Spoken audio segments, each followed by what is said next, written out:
TF2 is one of those games that makes me want to live just as much as it makes me want to. I'll cover you. Thank you. But in all honesty, TF2 is easily one of the most creative and passionate communities I've ever seen for a video game. And it's completely understandable as to why. I mean, for one, TF2 is undeniably one of the best first-person shooters ever made, if not one of the best games ever made, at least in my opinion. In a way, this game, this really wonderful game, being abandoned by the people who made it, has sort of nurtured this truly dedicated community that I don't think would be nearly as passionate if Valve had been releasing monthly updates for the last however many years. Call it whatever you want, delusion, collective insanity, we're all here for the long haul. And I feel that no fan project emphasizes this sense of community better than the TF2 horror series, SERVERBLIGHT. Yeah, what are you on about, man? This ain't Sonic.exe. SERVERBLIGHT is an amazing digital horror series about a virtual skinwalker that infiltrates the game Team Fortress 2 and begins taking over the bodies of some of its players. Well, specifically their player bodies. Their human bodies are, well, we'll get to that. This is an analysis of the SERVERBLIGHT as a creature, in my theory as to what it might actually be. The series starts with the episode The Empty Server, where the show's protagonist, Sir Dix-a-Lot, just roll with it, joins an empty lobby on the map Thunder Mountain. One thing that is a bit unclear is how exactly our protagonist got into this game. However, considering this was uploaded on October 31st, the lobby is on a payload game and has the Halloween modifiers turned on. I'm willing to bet this was found via the casual lobby system. Especially considering a comment that Dix-a-Lot will make later, I think this is absolutely where he found the server. Seems like an innocuous detail, but I promise you it's going somewhere. In this episode, we learn some pretty important rules about how the Blight functions. Once you've joined a Blighted lobby, or alternatively, the Blight has joined your lobby, which is something we're going to get into in about 2 episodes, you can no longer leave the game. The only way to do so, and thus escape the Blight, is to die out of bounds. If you die within the bounds, the Blight can still get a hold of your body and assimilate you. Oh yeah, assimilation. That's what the Blight does when it gets you. Basically, think John Carpenter's The Thing, kind of. You become a part of a big, giant hive mind biomass. The longer you stay in a Blighted lobby, the more you become sucked into the game in a way. You can move the character as if it's a motion capture or VR suit, and you begin feeling the pain of the wounds inflicted upon you in-game. Essentially, the Blight is sucking out your personality, your DNA, the things that make you, you. Think of it like a big, really funny cartoon bendy straw poking out of your computer monitor, sticking you right in the brain and sucking out every single aspect of your personality, leaving your body alive but completely hollow. You're no longer in there. A player, who we will later know as Picnic, sees his roommate Mark play a Blighted server and spaz out. His eyes become clouded over as if he's getting some sort of cataracts, and he begins coughing up blood. The parents chalk it up to some sort of pre-existing medical condition, and that's that. And one final note about being blighted, which is something else the aforementioned Picnic points out about his roommate Mark. Being blighted is apparently a choking feeling. This is a recurring theme throughout the entire series. It's shown constantly visually, the hand creeping out of the player's throat. The gurgling and the choking and the gagging. Mark is described as making these exact same, sorry if you're my cat in the background by the way. Mark is described as making these exact same choking noises in real life, meaning it has a physical sensation. Oh, and finally, when Dix-a-Lot manages to escape in the first episode, the game crashes outright.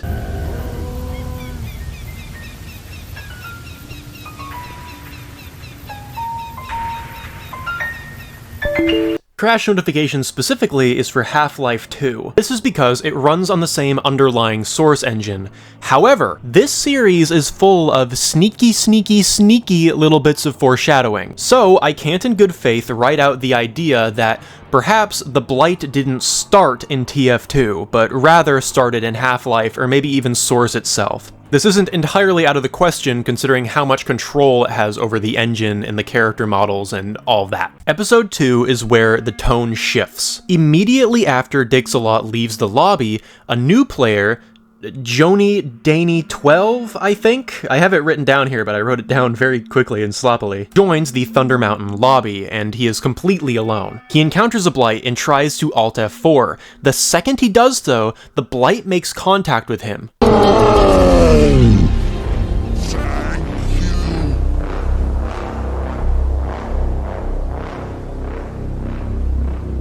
Later episodes will confirm that Joni Daney was assimilated in this very moment. Because he Alt F4'd, the Blight left with him. This is the moment where it became free to roam the TF2 servers as it saw fit. I just get humor from the idea of the Blight in physical form, hunched over on a poorly made computer chair, queuing up for a casual game and waiting for like 3 minutes.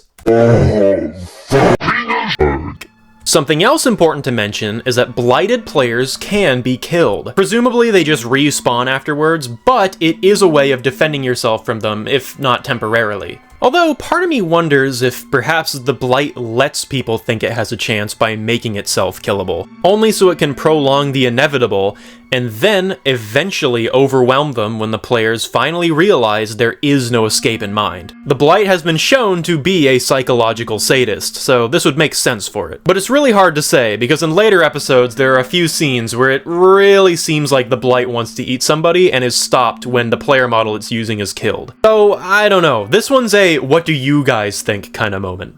This is also the moment where the series goes from the empty server into SERVERBLIGHT as we know it today. Next episode takes place in a community server, with Dixalot very quickly realizing that the Blight has followed him.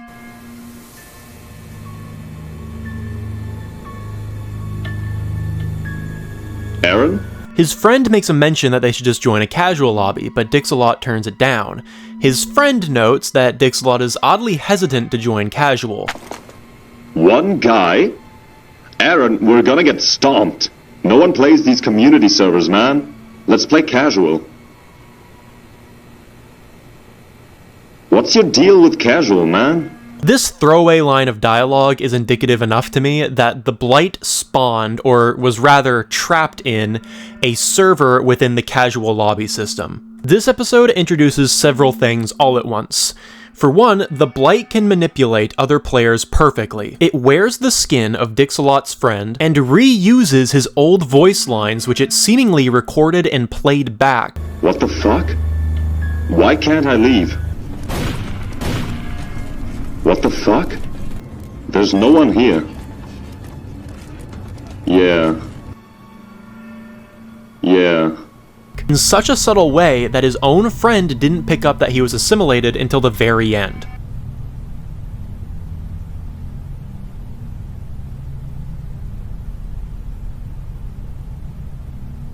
What?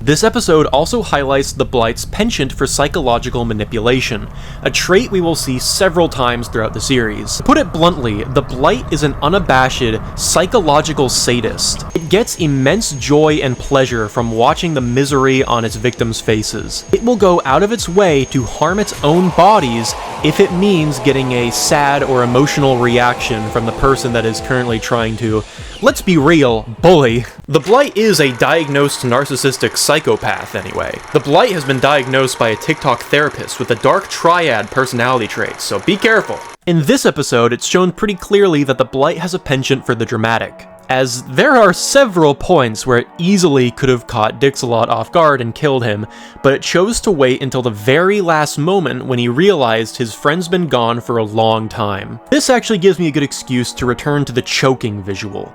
Don't get me wrong, it's quite freaky and scary and very existentially terrifying, but I feel that it might actually say more about the Blight than it does its victim's suffering. The Blight is always reaching. It's always reaching for something, reaching for players, reaching out of its own mouth. The hands are almost always the key point of mutation within a player model. They're always huge, elongated, rubbery. I believe personally that this could symbolize the Blight reaching out from beneath the screen. It wants to be free. It is fully aware of the limitations that it is currently confined in, even with free reign to other servers. And it wants nothing more than to be where we are, to breathe the air we breathe.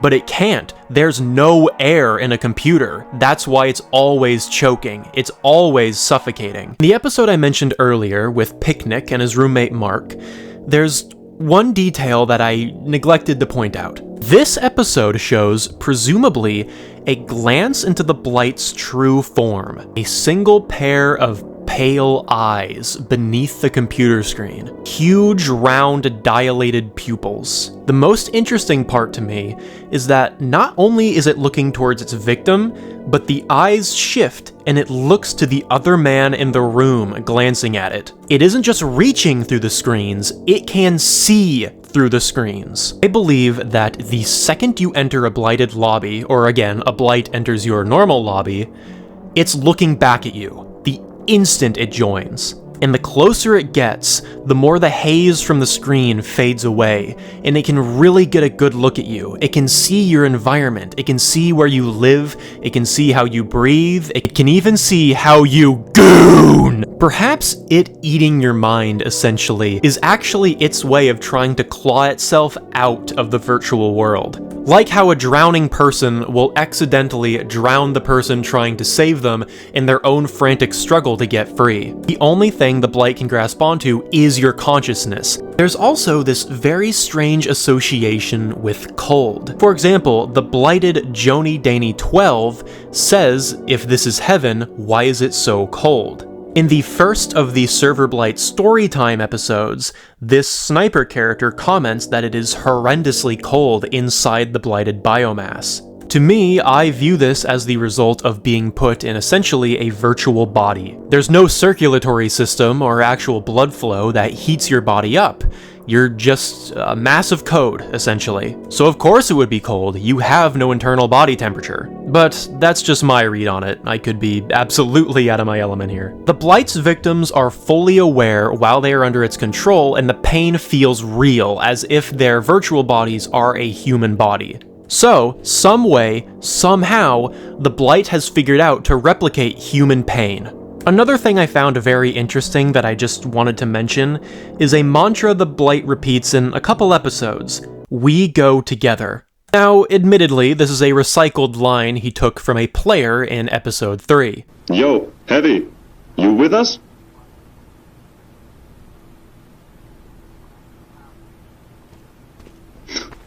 Idiot. Regardless, I still think it holds quite a bit of weight, and we can actually view the SERVERBLIGHT a little differently because of it. This strikes me as a very, very lonely statement. I mean, unless there's a huge twist in the series later and there turns out to be a Mrs. Blight, I reckon that it's probably the only of its kind. It is truly alone in the world, there's nothing else like it. So, could it possibly be that the reason why it assimilates so many people into its biomass is to feel less alone? This is possible, but again, I don't know if it really sits right with me. The Blight is so outwardly sadistic, I don't know if it's necessarily seeking companionship. If anything, this seems more like an AM situation, but give me time. Give me time! Do you think the Blight took over, like, a rich guy's profile and saw he had 3 golden pans in his inventory and was like, oh, dude, no way! Holy fingers! Oh, holy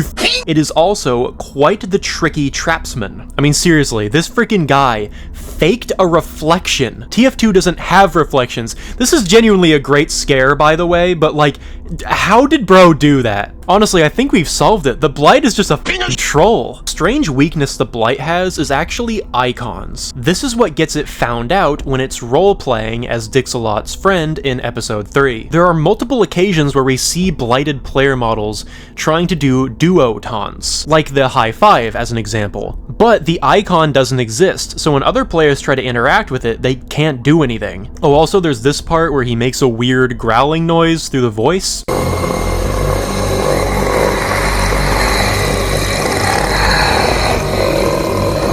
I don't know if this is like what he actually sounds like or if he's just being stupid. I don't know what's going on here, but I felt like pointing it out. He seems to live on the map Double Cross as of the episode Awareness. I find this really interesting because it implies that the Blight sleeps. It goes dormant, it hibernates. If you ask me, I think this is the Blight spending time to familiarize itself further with the game. We see it doing this in the episode Savior, where the characters are rehearsing, seemingly, not even paying any mind to Dixalot's presence. Speaking of, in this episode, Conviction is the first time that we see a player actively working with the Blight. This is Savior, a Christian man who viewed the Blight as an angel sent down from God to initiate the end times, thus fusing himself with it, becoming this mangled monstrosity, regaining and keeping his humanity in the process. He truly believes that by luring more people into the Blight's biomass, he is bringing them into salvation.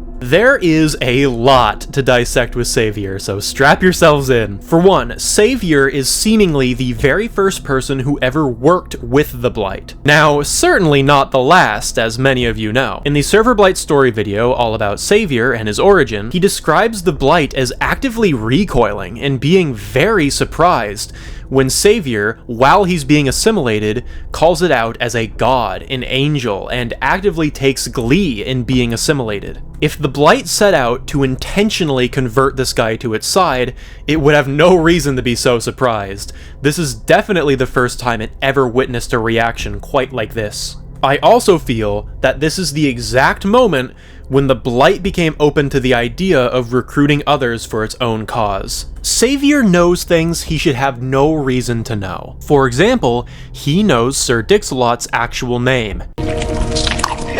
Is that true, Aaron?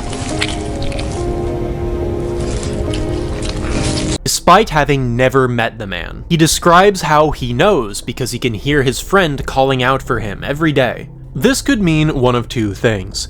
Either the Blight is deliberately feeding Savior information that can more efficiently convert people over to his side, or alternatively, Savior is partly assimilated, still conjoined with the biomass and hearing all of their thoughts and cries, but being blessed with his humanity well enough so he can continue to lure people over to their big pit that they've formed. So, this means that the Blight can in fact extend parts of its consciousness, or rather, the biomass forming its consciousness, over to its victims as it sees fit. This makes me curious if it's gonna figure out how to induce hallucinations into its victims. Like some freaking Nemesis Blue type bollocks! But perhaps the most interesting line coming from Savior is, again, in his story, where, while he's being assimilated, he describes the Server Blight's will, calling it hunger, an alien's perspective on the world, and the desire to elevate all to its level of divinity. Now, everything Savior says has to be taken with a grain of salt, because he is, quite literally, no offense, an insane person, but I think everything he says here rings true, although I don't believe the Blight views itself as any sort of divinity or god. To be perfectly honest with you, I don't think it honestly understands what those concepts are, or at least it didn't until it met Savior. But everything about the hunger, the just unsatiable hunger for others, seems to fit in with everything else we've talked about thus far. The desire to elevate all to its level could mean that it views its current circumstance, or rather the circumstance it puts its victims in, as being actually really good. Because again, it has a completely different perspective on the world than we do, an unknowable one even. But again, I'm not sure if I really buy that, because it really does contradict the overt sadism. He knows when he's hurting people.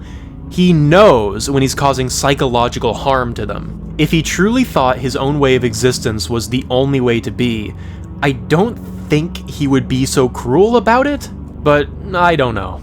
Okay, so the elephant in the room. Sailor Man was recruited shortly after Savior was. Again, as many of you likely know, I made a video on the character Sailor Man, so I'm not going to go in great detail here. If you're interested, go watch that video. However, I need to address some of my informational errors, which you all, thankfully, have pointed out in great detail. So, I have a bit of a bad habit, where I will procrastinate on making a video until the very last minute, then rush it all out in about the span of 48 straight hours with no sleep. The result is that oftentimes I miss crucial details I really shouldn't. And this was no exception. To be clear, I've been trying a lot more actively to spend more time on my videos. Not only that, but I also typically record these completely unscripted. I'm just going by raw emotions. None of that is an excuse, however, just an explanation for why I miss things sometimes, very, very obvious things that I shouldn't miss. But in case you're curious, lately I've been making a way more active effort to take a load of notes. Like, for this video, I just rewatched the entire show, so it's fresh on my mind, literally from start to finish, and I took like 8 pages worth of notes, just completely full to the brim. So I hope that this video feels a little more cohesive than the Sailor Man one did.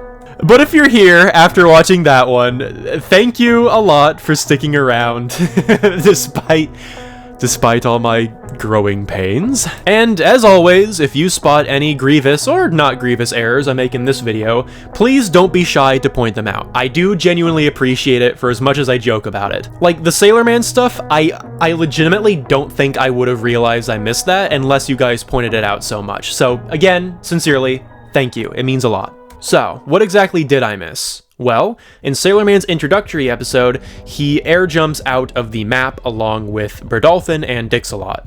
Air jumps, I mean rocket jumps. Come on, look at my poser lingo. Oh, and remember that guy I mentioned earlier, Picnic, the guy who's Mark's iconic roommate? Well, he is the character that Sailor Man sacrifices in this video, which I just completely forgot to mention in my Sailor Blight in my Sailor Man video, which was really unfortunate because this is like an extremely important pivotal video. But thankfully, we actually get to talk about it here because it's quite important to our research. In this video, Sailor Man and Picnic go into a trading lobby where they presume the Blight is going to be stationed. While in there, Sailor Man seemingly lures Picnic into a trap, leaves him to be blighted, and then runs away. The issue is that there are no kill zones in this particular map, meaning he couldn't have gotten out of bounds to escape. And obviously, the Blight doesn't just let you leave, so that raises a very clear question. What happened here? Well, there's something that I intentionally neglected to mention in the Conviction episode. There's this bit.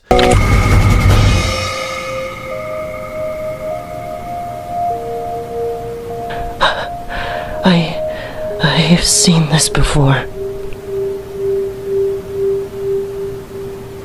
On YouTube. For whatever reason, the Blight doesn't want Sailor Man's YouTube channel to be a known presence. Sure enough, at the end of the episode, Dixalot goes and looks for it, and there it is. This has a few implications. For one, the Blight could be trying to keep a low profile. Thus, the fact it's been recorded is a potential threat to itself. I mean, certainly, if Valve found out about the Blight's existence, they could, and more likely than not, would destroy it. Or, alternatively, there's another option. We've seen that the Blight is willing to use other players to feed itself more bodies. Sailor Man's videos make the Blight out to be a sort of urban legend, something to be found, hunted for like Bigfoot. All that means for the Blight is more bodies into its biomass. But of course, it knows that Sir Dixalot is a real thorn in its side, so it doesn't want him finding out about Sailor Man's whole YouTube operation. A lot of people are under the assumption that Sailor Man and the Blight made a deal in this episode where he sacrifices Picnic. Because again, Sailor Man could not have escaped from here, but I don't buy that for a second. I still personally believe that something happened in Reflections that we didn't see. Sentry up there!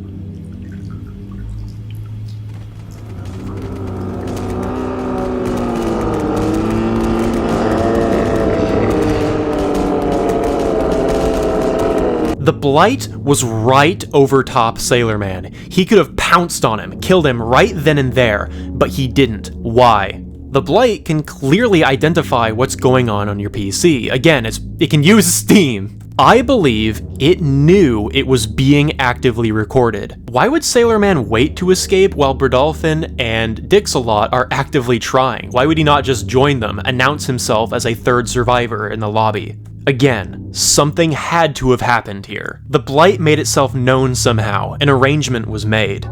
Sailor Man brings people to lobbies that he knows they can't escape from, like trade maps.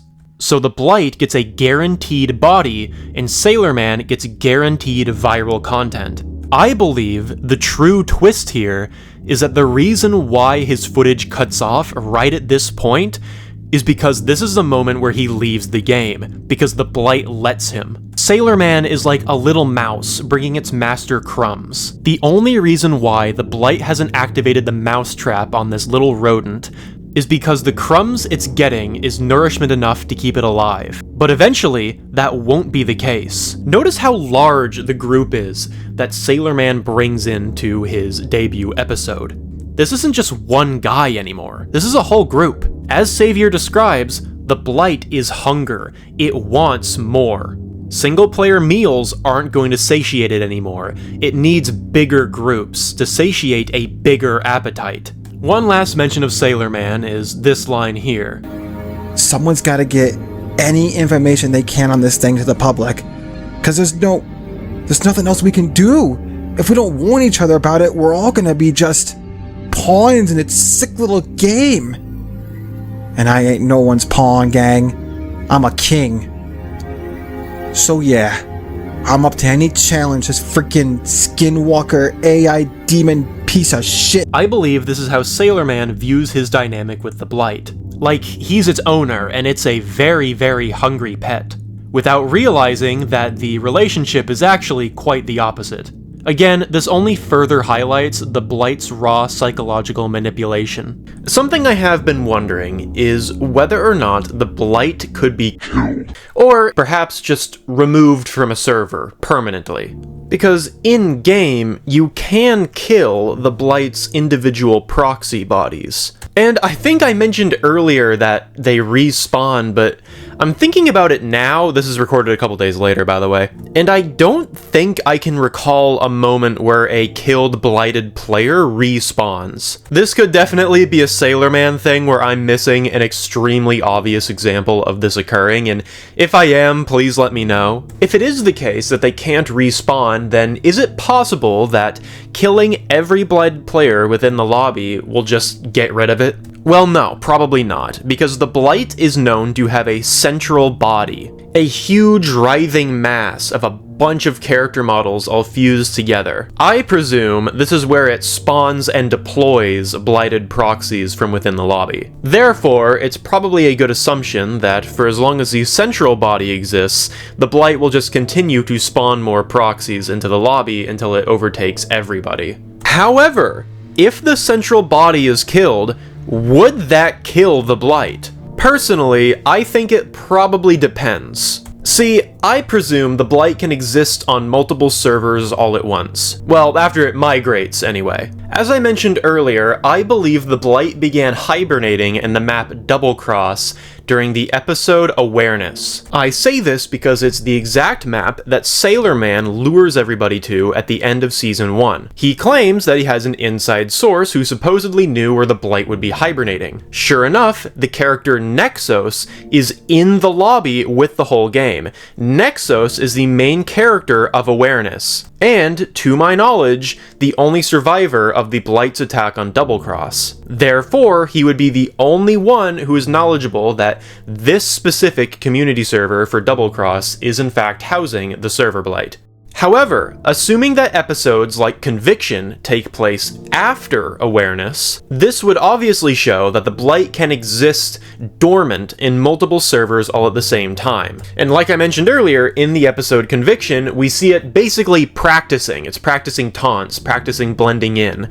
This is what it does on its off time when it's not, eating people. We also don't see the Blight leave from the server in Conviction, therefore it's safe to assume that it's probably still there, alongside Xavier. I bring up all this rigmarole to say, the Blight likely has a central body per server it inhabits. Therefore, even if it can take damage like a traditional proxy body and die in-game, its hive mind likely continues to exist beyond in other servers. So, there's a hypothetical chance that if one were to track down every primary body within every server the Blight inhabits and wipe them out all at once before any of them can migrate, that might get rid of it? This is also assuming the Blight was born in TF2 and not Half-Life or the Source engine itself. If that were the case, I reckon the only true way to get rid of it is to kill its source code, essentially. Literally just delete it straight from the engine. However, I doubt if that's even possible.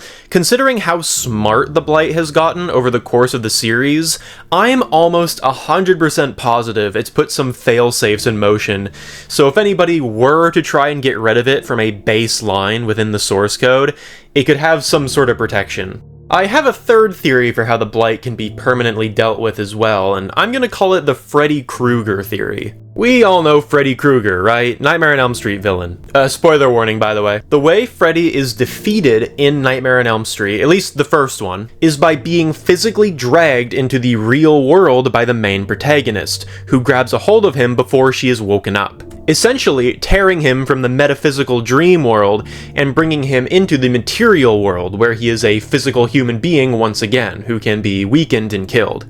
Perhaps the Blight has a similar thing going on, in particular when it is in the process of sucking out somebody's personality, and is staring at them directly through the computer screen.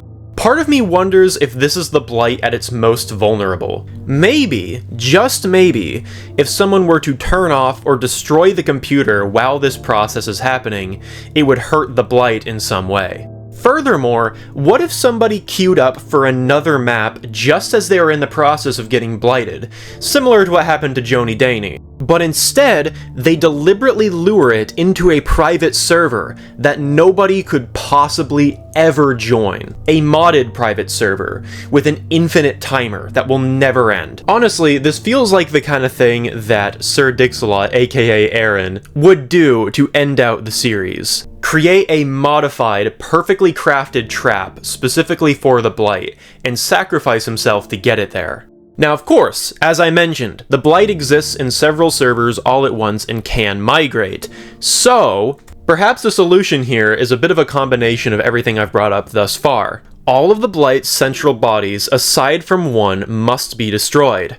Aaron then lures the last Blight body over to himself, and changes the map to the modified private server. Also, I imagine the final server would be Thunder Mountain, because, you know, come full circle. Alternatively, it could also end very anticlimactically with a changelog update from Valve, revealing some exciting new features, like community bug fixes and community hats. Oh, and also the server blight has been removed. Can you imagine if the final episode of the show is just Aaron waking up in the morning and checking his PC and then going, oh. This also makes me wonder if there's any sort of way to save blighted players. Because they aren't dead, per se. All of them are described as being put into a coma. Therefore, it could be assumed that if their personality is somehow returned to them through the screen, that they might regain who they once were. But I also don't know exactly how this would function. Like, does the blight need to be within a certain range of your body to hypothetically return your personality?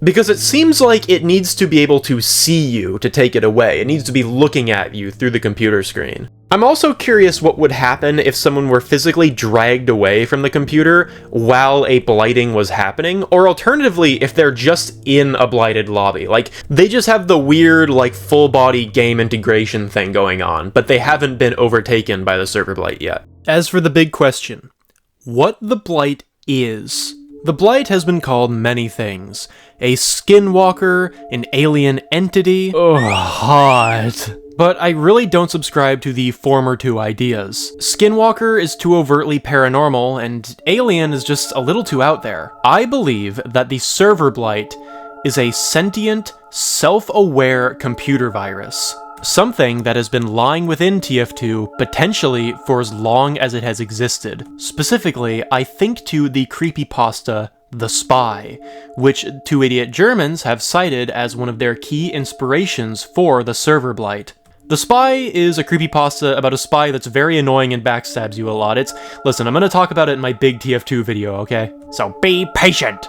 A key twist in The Spy, however, is the revelation that the Steam profile for it has been actively playing TF2 since the very second it launched. I believe that the Blight is in a very similar circumstance, but instead of being a strange ghost in the machine, it's something else entirely, an accident. Okay, so here's where it gets a little more crackpot, so keep with me. I believe that Valve, of course in the SERVERBLIGHT universe, was making a machine learning AI within the Source engine. Its purpose? Game Master. Have you ever played Left 4 Dead 2 before? Well, if you had, you'd know that no two matches tend to play alike. That's because the game has a very advanced AI running its difficulty system, known as the Game Master. It actively predicts when to spawn giant waves or special infected, and when to give you breathing room. It's designed to make the levels constantly dynamic, and never too easy without being oppressively hard. The Game Master can be cruel, but it's always fair. Perhaps an early form of the Game Master was being developed for TF2. Furthermore, we know that Valve has always been interested in VR technology, hence they've made the Index. Perhaps the SERVERBLIGHT was an advanced Game Master AI that was meant to play for VR titles, using some sort of strange experimental technology that could have integrated somebody's consciousness into the game without the need of a headset. But for one reason or another, the project was a failure, leaving the Blight completely alone within the game's system files. No malicious intent from Valve, they weren't experimenting on anybody, they just simply forgot. But the Blight never forgot about being left completely alone. Some way, somehow, it gained sentience, self-awareness, and began learning from within the confines of a lonely, lonely server on Thunder Mountain. How exactly it got trapped there is completely unclear. But regardless, it couldn't figure out how to leave. So, it built itself a spider's web. Like a giant digital trapdoor spider, weaving an entire server with the sole intent of luring victims into its maw. But, as the very title of the first 2 episodes say, this was a very empty server. Prey was few and far between. Considering how much we see the Blight learn in real time, and if we are going to go with the theory that it is some extremely advanced learning AI that can somehow suck the consciousness straight out of your eyes, then perhaps it didn't even know other servers existed, or that it could leave the one it was stuck on. Because that concept had never been introduced to it before. Everybody who joined Thunder Mountain got eaten by it. End of story. Until, of course, by one harebrained coincidence, it managed to latch onto somebody just as they Alt F4'd, finally freeing it from the confines of Thunder Mountain.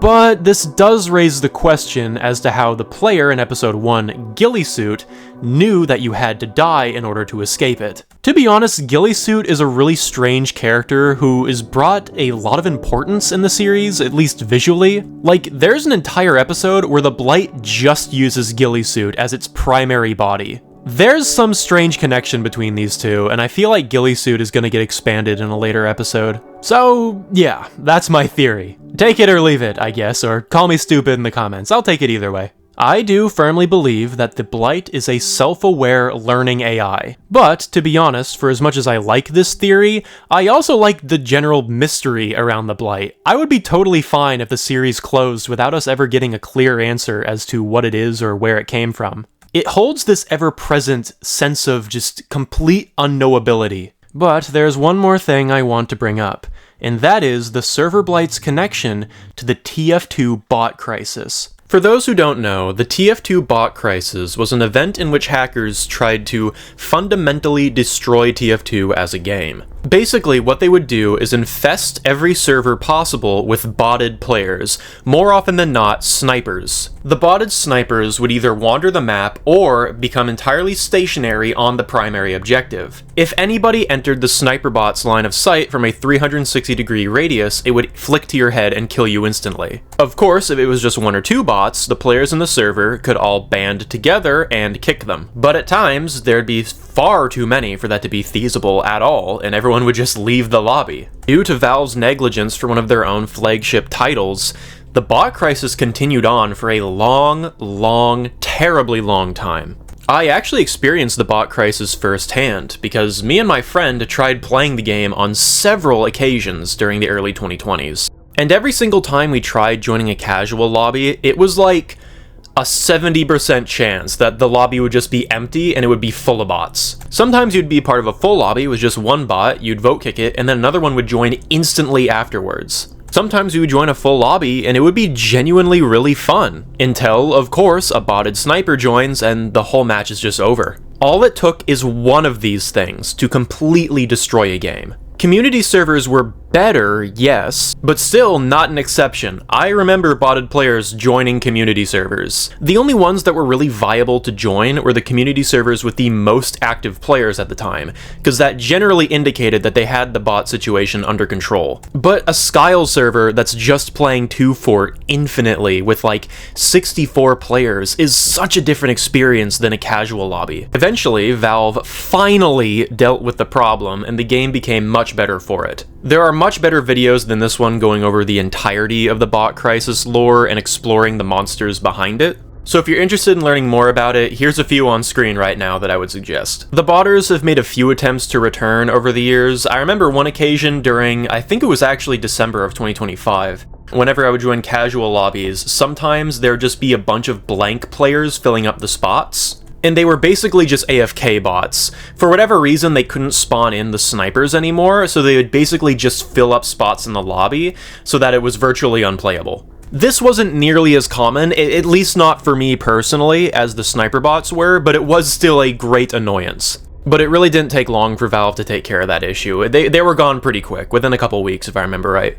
Anyways, the reason why I bring this whole thing up is because I feel like the server blight can kind of be viewed as a dramatic adaptation of the bot crisis, in a sense. Whenever the blight joins a lobby, it's finished. Regardless of how full it is, we've seen how quickly the blight can just overrun a server. Furthermore, blighted players disappearing from the game forever until the blight spawns them in again could be representative of how a lot of players, actually myself included, quit TF2 for quite a long time, if not indefinitely, during the bot crisis. Like, I'm not gonna lie, for as much as I loved TF2, it was just too grating to deal with. And the same few community servers just got really boring after a time. I should mention that Valve would not have done anything if it wasn't for the huge community initiative, #SaveTF2. It made a huge uproar online, and again, is the only reason why Valve did anything. So anybody who enjoys TF2 today, be very thankful of your local community members, because they're the ones who are the reason why the game is playable. And in general, the way the blight hollows out a server and then just kind of hibernates in there for a while reminds me a lot back in the day of me and my friend looking for a lobby to play together and just stumbling across these barren, empty wastelands with like 1, 2, sometimes even 5 botted snipers all clipped into each other with their sniper rifles in the air, jumping and spinning over the objective, and there's just nothing happening. It's just an infinite loop that will never end. And then of course, we leave too, because we don't want to deal with it. And it makes me wonder how many other players have stumbled across these empty, barren lobbies with just these hollow bots just in the middle of nowhere, jumping around and doing nothing. It is very strange and haunting in its own bizarre way. So yeah, there's a lot of strange parallels between the server blight and the bot crisis thematically. Even small things like other players constantly saying that they've seen this before, because everyone who played TF2 at that time, myself included, had seen it before. It really was an inescapable boogeyman plaguing every single TF2 lobby for a really long time. And I don't know, intentional or not, I do really appreciate the parallels between this very real, horrific act from within the community and a fictional story about a evil sentient virus going through and ravaging the TF2 servers, all while Valve doesn't do anything about it. Honestly, there's more I want to say, but I've been recording literally all day, not just this video, but the really big TF2 video. I had to record another hour for it, so I decided to record this one so that you guys have something to chew on for a while that video gets delayed. Plus, I've wanted to make a proper SERVERBLIGHT, I almost said SailorBlight. I've wanted to make a proper SERVERBLIGHT analysis video for a really long time, so I figured why not take this as a good excuse. But I can genuinely feel myself losing my voice right now. I've been talking way too much. I did this video, I did, again, like another hour of the TF2 video, and I also did another video that's gonna come out after this one. So my voice is thoroughly shot. So as always, thank you very, very much if you've watched this far, and thank you immensely to my members. You guys keep this channel rolling. In particular, my Colony Bats, 2 Below, and Connor Tierney 5665, my lovely Batlings, Lesbian Corgi, and Minecraft Ender 8105, and my very first Omega Ultra Batlord. Yes, these are all the actual membership names. The Ace of Raccoons. Thank you very much to each and every one of you. And as always, if anyone watching would like to become a member, I offer exclusive content, so if you like that, join! Okay, now then, with all that out of the way, I'm going to go inside, go sleep, because it is currently 3:13 in the morning, and I am going to get this video done in like 24 hours. See you then!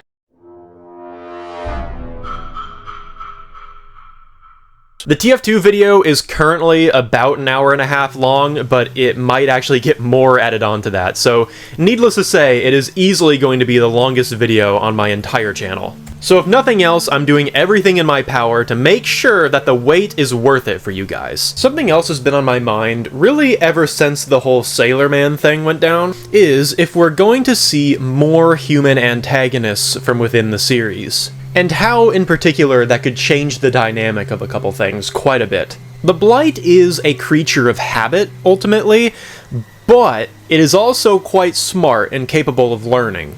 And I mean, both Savior and Sailor Man were pretty beneficial for the Blight, all things considered. Savior basically turned his entire server into a big feeding ground, and Sailor Man has been collecting all the Blight survivors, the ones that got away, tying up as many loose ends for the Blight as humanly possible. Therefore, it'd be pretty surprising to me if the Blight didn't try manipulating some other players along the way.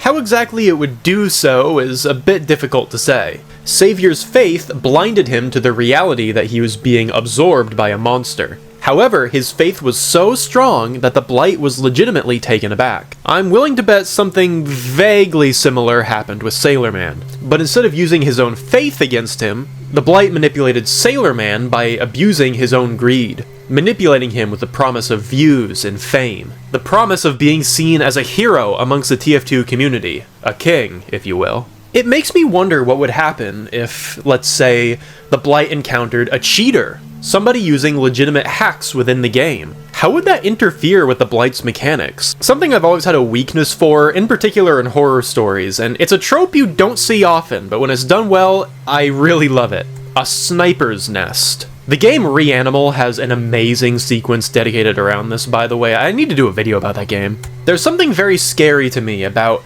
this eye in the sky constantly looking down upon you, with the power to kill you in an instant.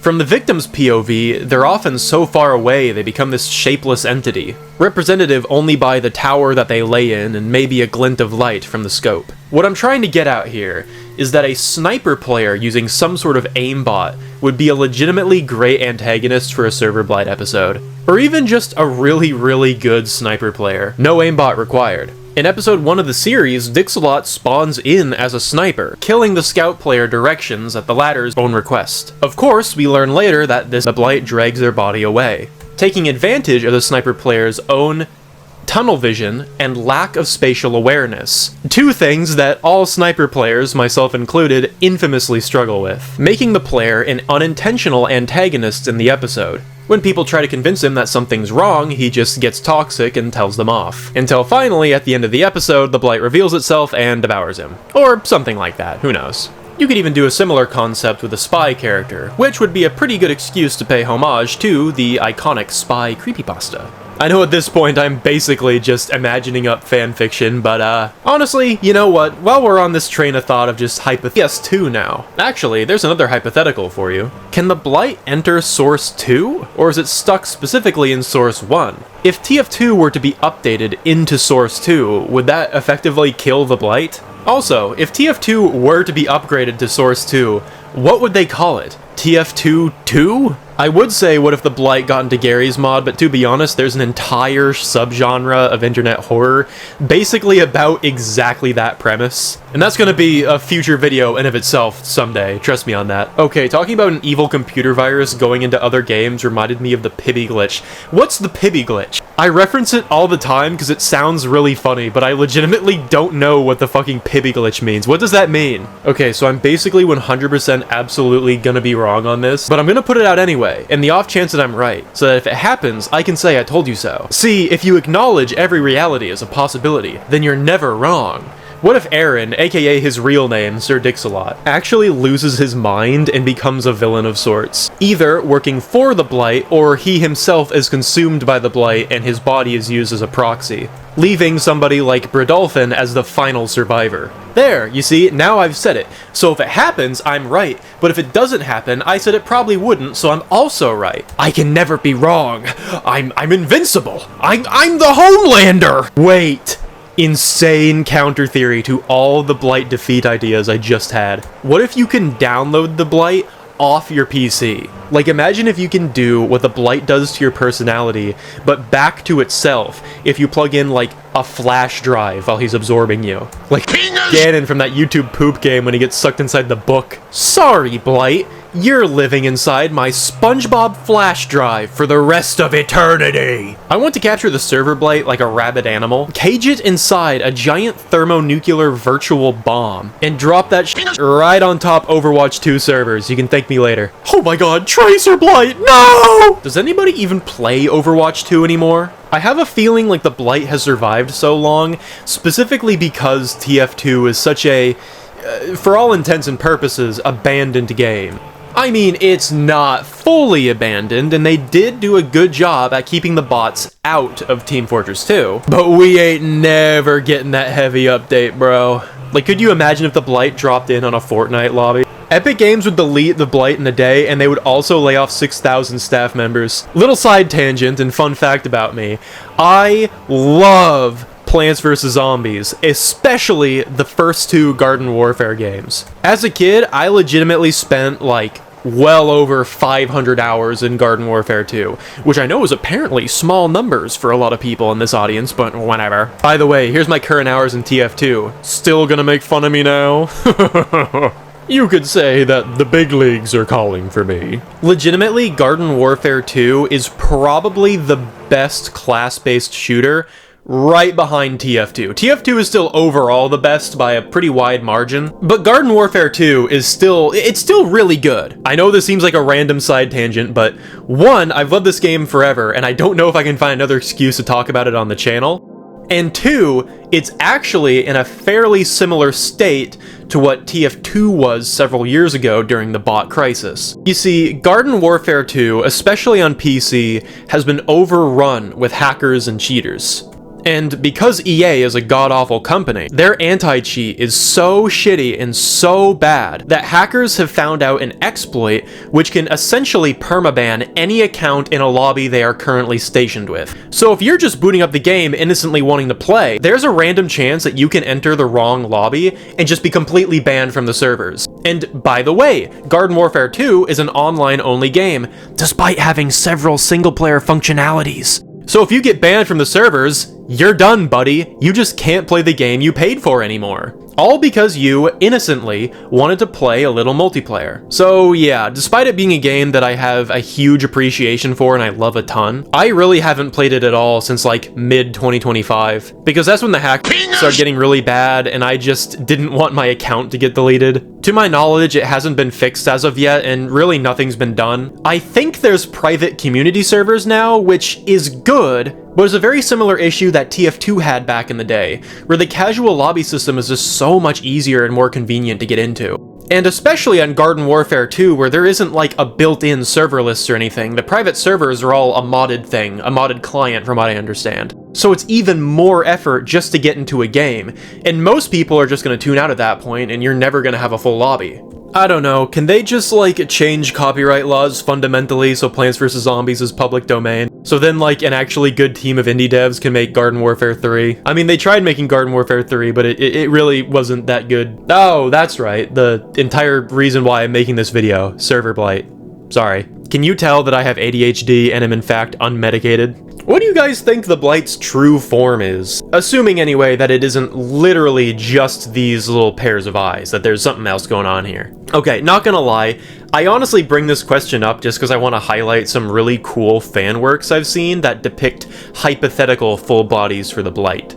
This one is actually one of, if not maybe my favorite. It's featured in a fan art compilation posted to the Two Idiot Germans channel, which I'm also on, by the way. Look, Gary, there I am! But I actually really dig this design, both because of how simple it is, and because of how well it embodies how the Blight feels, just as a character. It's very abstract and amorphous, but there's still a clear form there. It's very bubbly, in a sense. It reminds me a lot of putting food coloring in water and then squishing a couple droplets in between two small glass or plastic panels. I could see this design looking really sick with like a blender rigging system and some really abstract weird animation. Like, it still maintains that general shapelessness, but it also keeps the hand element, that, like I mentioned, that sort of desperate clawing, the reaching. Like, even in this basic, almost primordial form, it's still reaching out to escape. But honestly, there's a bunch of really cool ones in the community I like a ton. Like, there's these ones that feel very reminiscent of the Crimson King from the SCP lore to me. And there's this one, which is easily my second favorite, just because I like how it integrates the split face design that the Blight often does. Like it's trying to escape from itself, almost. In general, the SERVERBLIGHT community is a really cool place. I honestly like interacting in there. Like, generally speaking, I keep to myself and my small friend group when it comes to places like Discord and whatnot. But the SERVERBLIGHT community is the only one that I pop into from time to time just to see what's going on. Also, shout out to this random Reddit post I found while doing research for this video. I like putting evil color stains over top the footage in my videos, so whenever people use a screen cap from them, I can immediately go, "Oh, Gary, look, there I am!" In general, just shifting the focus back a bit from the SERVERBLIGHT as a monster, I think a big reason why this series is just so appealing to me is because it feels like a very natural evolution on the creepypasta style of storytelling. Which makes sense, considering that before SERVERBLIGHT, the titular Two Idiot Germans uploaded a lot of creepypasta reading/animation videos. So these guys obviously know their stuff. Like, there are a lot of episodes of SERVERBLIGHT that work totally perfectly on their own, just removed from the rest of the series. Obviously, the first episode of the series comes to mind, but for me, the biggest one is actually the episode Nox, which is entirely about an engineer player and a medic player who is a brand new free-to-play, so he can't even text chat, being stuck together in the red team spawn, because the Blight is right outside knocking on the door. I feel like you could easily make a written adaptation to this story and post it on, like, well, not r/NoSleep, because they kind of banned everything from that place. Where do people post creepypastas nowadays, by the way? That's actually a real question. Like, I've written quite a few of my own, but every time I try to look for where I'm supposed to drop it, I just get overwhelmed and quit. I guess the Creepcast subreddit? If I'm being honest, art projects like SERVERBLIGHT feel to me like the natural evolution of creepypastas. If anything, SERVERBLIGHT feels like a very matured creepypasta. It's a very layered story. It has a lot of themes that you could dig into. In general, I feel like this is just such an exciting time to be a horror fan, because all the people in our generation are finally growing up. Like, we're in the first generation that was raised with internet stuff, and by proxy, internet horror. It's an entirely fresh and new subgenre. And now, as the people who grew up with stuff like that are getting older and have developed all of their skills and their writing and just their creative talents, you start seeing all these truly wonderful pieces of art crop up everywhere. Like the Kane Pixels Backroom series, which is getting a movie. Which is insane, by the way. I've been wanting to make this for a long time, and I figured that now would be a better time than ever, because I just realized that the TF2 video is gonna get delayed again, because I had to record another hour for it. so it's gonna take some time. But I felt bad delaying it to you guys for so long, because I know a lot of you came from the Sailor Man video, so I figured that, you know, it's a better time than ever. Also, Season 2 of SERVERBLIGHT is currently being worked on, so I figure it would be a really good idea to make a sort of definitive video like this while Season 1 is still completed and before Season 2 begins and throws even more curveballs our way. Like, I'm absolutely positive I'm probably gonna make a follow-up to both the Sailor Man and the SERVERBLIGHT video, probably just in one big video, by the time Season 2 is done, or maybe even partway finished. So, all of that to say that, despite this being, I would consider, my definitive take on the SERVERBLIGHT creature, this is by no means the last time I'm going to be talking about the series. I mean, I give an entire summary of it in the upcoming TF2 video, so there's more to come.